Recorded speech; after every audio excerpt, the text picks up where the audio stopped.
После двухнедельного локдауна снова возобновят работу объекты розничной торговли, торговые центры и комплексы, а также предприятия непродовольственной торговли. Могут начать работу бани, прачечные, химчистки и ателье. Однако все объекты придерживаться правила. Заполняемость не более 50%. Для фитнес-клубов и залов, салонов красоты, парикмахерских, массажных и маникюрных салонов установлены следующие требования. Заполняемость не более 25% и прием клиентов по предварительной записи. Основным условием возобновления работы является вакцинация самих предпринимателей и персонала предприятий. Рекомендовано обязательно наличие бесконтактных санитайзеров на территории торгового предприятия.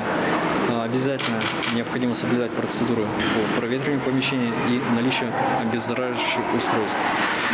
На уголках потребителей должны быть расписаны все меры по предотвращению распространения коронавирусной инфекции, все меры профилактики санитарно-эпидемических норм.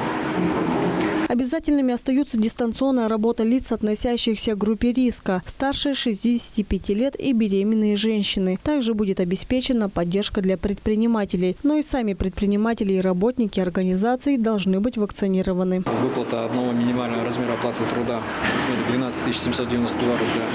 У нас поступило 40 заявок по микрозайму антиковид в размере до 300 тысяч рублей. У нас поступило 7 заявок, все они одобрены. В части других мер поддержки пока заявок у нас не было. Цифры на сегодняшний день скромные. Мы рассчитывали на то, что претендовать на меру поддержки по минимальному размеру оплаты труда порядка 2400 человек. Заявки у нас будут приниматься на первоначальном этапе, планируем до октября. То есть при сохранении спроса данный срок будет рассмотрен и в сторону увеличения. Сохраняется запрет на выезды на озера и Оржаны. Проводить массовые мероприятия. Дни рождения, юбилеи, свадьбы по-прежнему запрещено.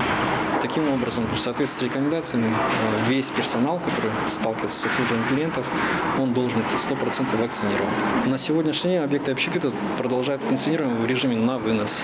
То есть у нас ситуация не в такой степени положительная, чтобы допускать снова скапливание людей в одном помещении. Следующий этап снятия ограничительных мер зависит от выполнения гражданами эпидемиологических требований и от темпа вакцинации населения. Выезд на озера и условия, при которых отдых на них возможен, сейчас рассматриваются в правительстве республики. Инна Клоян, Чайхан Дангак, Мирана Иргит, ТОВА 24.